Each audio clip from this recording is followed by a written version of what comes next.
I am so glad you are here. It is Stoned on Friday in my world. So let's talk about stones you might want to start using in 2026. Since it's the beginning of the year, let's go over some basics. I've got some tumbled stones and I've got some points, both clearly milled as well as the more natural style. So what are we looking for? Well, I'm going to start with a little protection. So black tourmaline always comes to mind for protection, but truthfully, most black stones are strongly associated with protection. So if you can't get this, black onyx, all kinds of stones, jet will work just fine. They all have their own little flavors and nuances, but a protective stone is a good idea. These are thought to absorb the negative energy, taking it away from you and your environment. I would also be looking for a little clarity.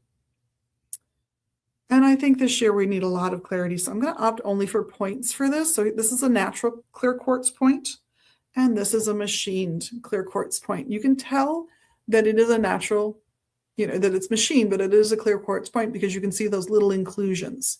This isn't a pressed powder. This is quartz. This one happened to be particularly clear. I also want to approach the year with some hope and optimism. So I've grabbed a nice, healthy chunk of citrine just for that, for the joy and optimism and sunshine it brings to the world. I also would like to have a little discernment, a little wisdom about where I spend my resources, where I put my time and my efforts. So I've grabbed a couple pieces of amethyst. One is tumbled and one is a point, a milled point. I would pick the milled point if I really wanted to be wise about something in particular so that I could aim it at that thing. I will pick the tumbled if I just want to generally up my own sober wisdom. It's almost always been associated with sobriety that goes back centuries.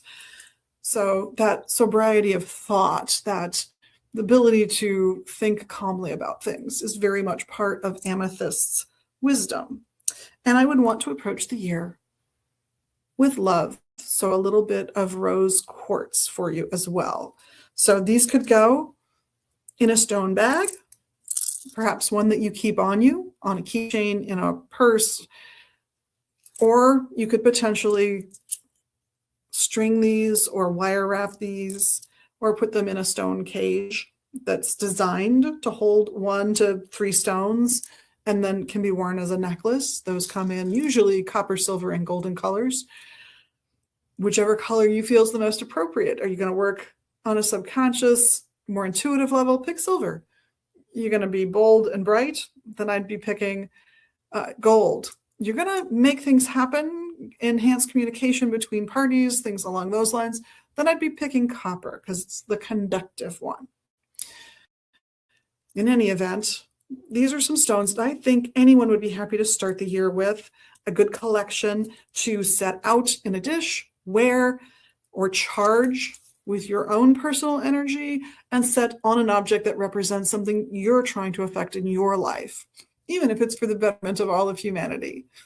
So grab those stones, get them to work for you, and we will see you next week for another edition of Stoned on Friday.